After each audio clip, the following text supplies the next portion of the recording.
Here we have a special type of species called the noodle species. With big N, there's 12.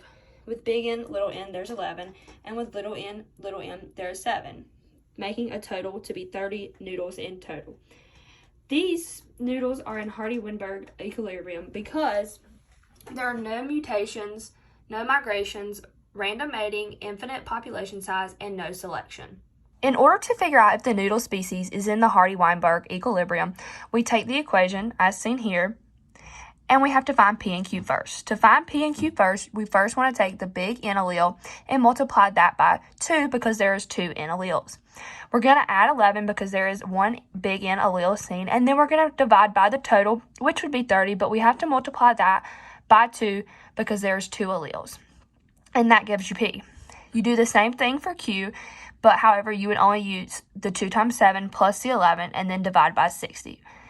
Then you take those two numbers and you take P squared, which would give you 0.3364, and then you would do 2PQ, which would give you 0.4872. And then to do little n, you take Q squared, and that gives you 0.1764.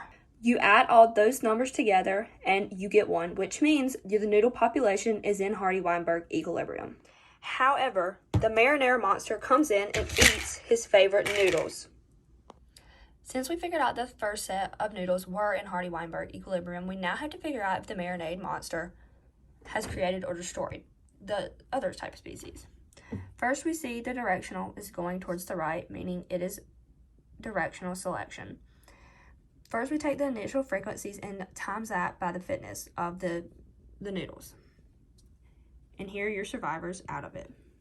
After that, you take the initial frequencies and divide by that sum of survivors.